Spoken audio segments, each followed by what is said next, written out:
நீரானது மண்ணில் உள்ள உப்புகள் மற்றும் தாது பொருட்களை தன்னுடன் கரைத்து எடுத்துச் செல்கிறது.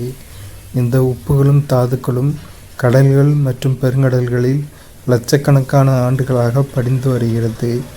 கடலின் அடியில் காணப்படும் எரிமலைகளும் கடல் நீருடன் உப்பினை சேர்க்கின்றன. அதிக அளவு கரைபொருள் கரைந்துள்ள நீரினை நம்மால் பயன்படுத்தவோ அல்லது பருகவோ இயலாது. இத்தகைய நீரினை நாம் உப்பு நீர் என அழைக்கிறோம். பொதுவான வளிமண்டல அழுத்தத்தில் நீரானது 0°C வெப்பநிலையில் பனிக்கட்டியாக உறைகிறது. ஒவ்வொரு வருடமும் மார்ச் 22ஆம் தேதி உலக நீர் தினமாக கொண்டாடப்படுகிறது. உலக நீர் தினம் மார்ச் 22. நார்மல் அட்மாஸ்பியரிக் ப்ரெஷரில் வாட்டர் வந்து 0°C பனிக்கட்டியாக இருக்கும், ஐஸ் க்யூபாக இருக்கும்.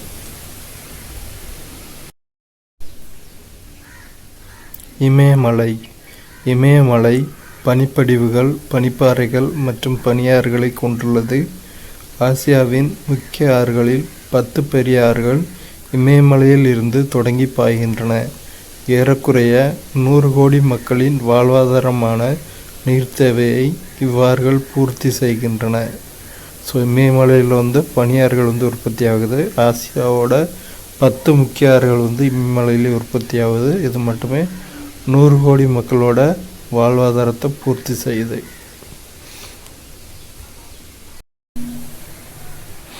நீரின் கன அளவை லிட்டர் மற்றும் மில்லி லிட்டர் போன்ற அலகுகளால் அளக்கலாம்.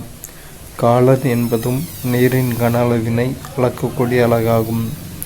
ஒரு காலன் என்பது 3.785 லிட்டர் ஆகும். நீர்த்தேக்கங்களில் உள்ள நீரின் அளவினை TMC/feet என்ற அலகால் அளக்கப்படுகின்றது. அணைக்கட்டுகளில் இருந்து திறக்கப்படும் நீரின் அளவு கியூசக் கன அடி பெர் வினாடி என்ற அலகால் அளக்கப்படுகிறது.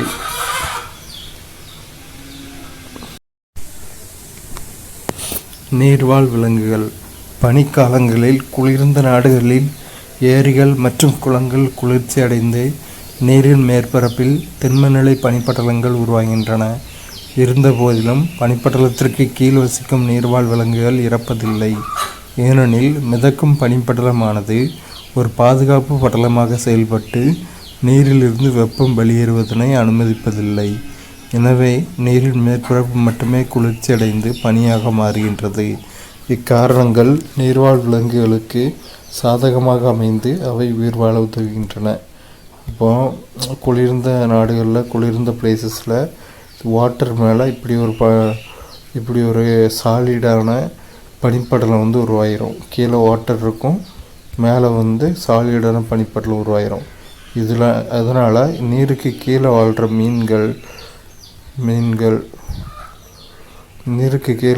மீன்கள் போன்ற நீர்வாழ் தாவரங்கள் இதனால் பாதிப்படைகிறதில்லை. ஏன்னா இதுக்கு மேலே இந்த பனிப்படலம் இருக்கிறதுனால இந்த நீர்லாம் வெப்பப்படுத்தி ஆவியாக போகிறது கிடையாது. இதனால் நீர்வாழ் உயிரினங்கள் பாதுகாக்கப்படுகின்றன. இதுதான் கொடுத்துருக்காங்க. கூவம் ஒரு முகத்துவாரம். நீர்நிலைகள் கடலை சந்திக்கும் உயர் நிலங்களுக்கு முகத்துவாரம் என்று பெயர். இது நிலத்திலிருந்து நன்னீரும் கடலில் இருந்து உப்பு நீரும் சந்திக்கும் இடமாகும். சில தனித்தன்மையான தாவர மற்றும் விலங்கு வகைகளுக்கு உறைவிடமாக முகத்துவாரம் அமைகிறது. முகத்துவாரம்னா என்னென்னா, ஆறு போன்ற நீர்நிலைகள் கடலில் சந்திக்கிற இடம்தான் முகத்துவாரம் அப்படின்னு பேர். இதில் வந்து உப்பு நீரும் நன்னீரும் பிரிஞ்சிருக்கும். இந்த கூவர் ரிவரோட முகத்துவாரம் எங்கே இருக்குன்னா, நேப்பியர் பீச்சில், Marina beach, Queen Mary's to துறைமுகம், சென்னை ஹார்பர் போகிற வழியில் இருக்குது. சரிங்களா? அந்த இடம் தான் இதில் கொடுத்துருக்காங்க, நேப்பியர் பீச். சதுப்பு நிலங்கள் என்பவை ஈரப்பதம் நிறைந்த காடுகளாகும்.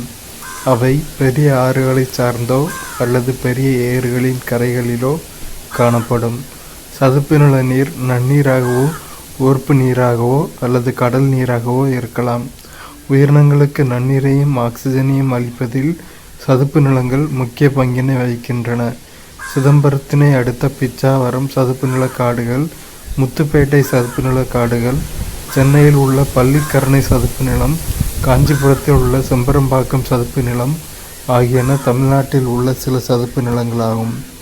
சதுப்பு நிலம்னா என்னென்னா, ஆறு, ஏரி இந்த மாதிரி நீர்நிலைகள் பக்கத்தில் தாவரங்கள் வளர்ந்து காணப்படும். மண் அங்கே சதுப்பு நில மண் காணப்படும். இதுதான் சதுப்பு நிலங்கள்னு ஒன்று சொல்கிறோம். இது ஈரப்பதம் நிறைந்த காடுகள். இந்த அளவுக்கு தண்ணி நன்னீராக இருக்கலாம், ஊர் நீராக இருக்கலாம், இல்லாட்டிக்கு கடல் நீராக இருக்கலாம். சதுப்பு நிலத்தில் நிறைய மரங்கள் இருக்கிறதுனால ஆக்சிஜன் ப்ரொடக்ஷன் எல்லாம் நடக்குது. ஸோ நன்னீரையும் ஆக்சிஜனையும் கொடுக்கறதுல சதுப்பு நிலங்கள் முக்கிய பங்கினை வகிக்குது. தமிழ்நாட்டில் இருக்க சதுப்பு நில காடுகள் எங்கெல்லாம்னா பிச்சாவரம், முத்துப்பேட்டை, பள்ளிக்கரணை, செம்பரம்பாக்கம் இந்த இடங்கள்லாம் சதுப்பு நில காடுகள் காணப்படுது.